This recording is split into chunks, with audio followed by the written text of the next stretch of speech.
بچوں کو نظم کے عنوان تک لے جانے کے لیے اور ان کی کتابیں کھلوانے سے پہلے آپ ایک موزوں تمہید اٹھائیں گے، نظم کے عنوان کا اعلان کریں گے اور پھر کتابیں کھلوائیں گے۔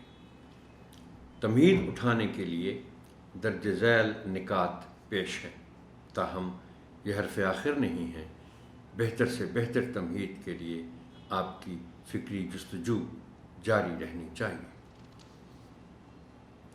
درج ذیل سوالات کی مدد سے تمہید اٹھائیں۔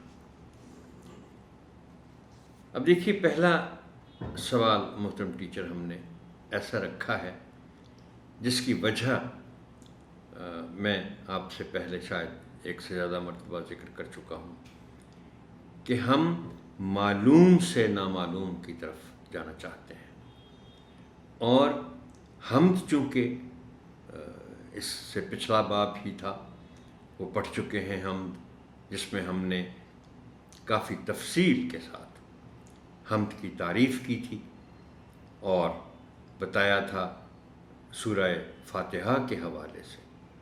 اب فاتحہ کے معنی بھی آغاز کے ہیں، تو اس لیے یہ سوال کرنا بنتا ہے کہ حمد کس کی تعریف میں ہوتی ہے۔ اس کا جواب یقیناً بچے دے پائیں گے۔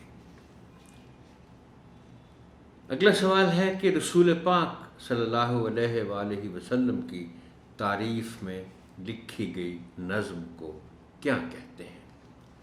یہ بھی چونکہ اس سے پہلے 3 جماعتوں میں بچے پڑھ چکے ہیں، ہر کتاب میں دوسرا باب نعت کا ہوتا ہے، تو اس کا جواب بھی بچے دے پائیں گے کہ رسول پاک صلی اللہ علیہ وآلہ وسلم کی تعریف میں لکھی گئی نظم کو نعت کہتے ہیں۔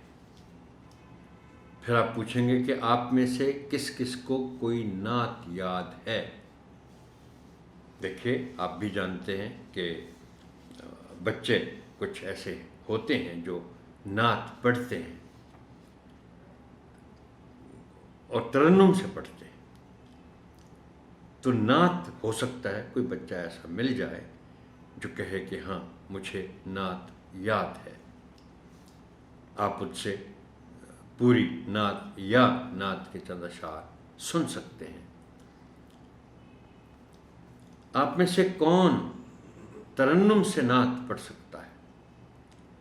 چونکہ عام طور پر روایت یہی ہے کہ نعت ترنم سے ہی پڑھی جاتی ہے، اور ہم سارا سال مختلف محافل میں نعتیں پڑھتے ہیں، سنتے ہیں، سو نعت سے تقریباً سب بچے واقف ہیں۔ ہو سکتا ہے کوئی بچہ ایسا آپ کو مل جائے آپ کی کلاس میں جو ترنم سے نعت پڑھ سکتا ہو، تو اس سے بھی آپ پوری نعت یا نعت کے چند اشعار ترنم سے سن سکتے ہیں۔ اور آخری سوال ہے کہ نعتیہ کلام سننے کے کیا آداب ہیں؟